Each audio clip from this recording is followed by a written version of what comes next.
One of the opening images of the documentary Unner is an aerial shot of an impressive Icelandic waterfall, and it took my breath away. Having spent most of the past 6 months sheltering at home, this proved to be a refreshing reminder of the vast outdoors that I'd sort of forgotten about. As I watched more entries from this year's Oceanside International Film Festival, I was struck by how many of the films reveled in images of nature. And we have some really beautiful films. So hopefully it'll be that kind of inspiring thing where you're trapped inside and you can live vicariously through these films.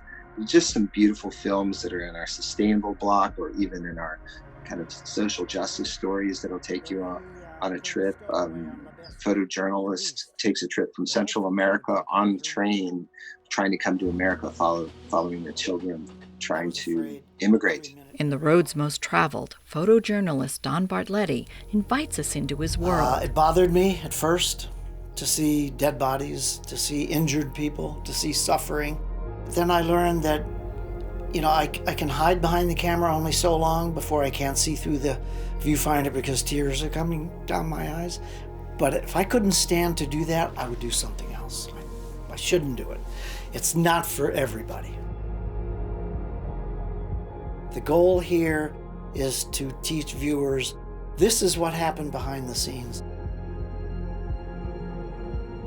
The struggle of people in failing countries. So I take it as my responsibility, and I'm not numb to it, but I can tell you I'm surprised how much ugliness I can look at.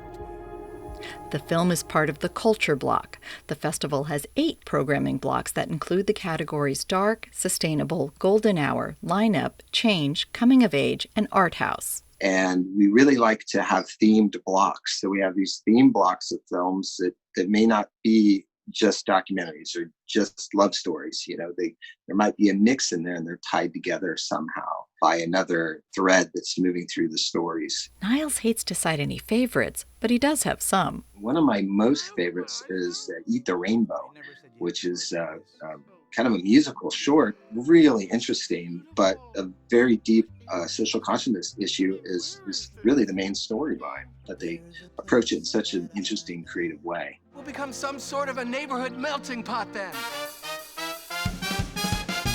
Yes, but instead of a melting pot, think of it as a salad bowl. With many different ingredients. Of all colors. Mixed together. Each with its own unique flavor. And deliciousness. Virtual tickets can be purchased for individual blocks, or you can enjoy the entire festival for a mere $35.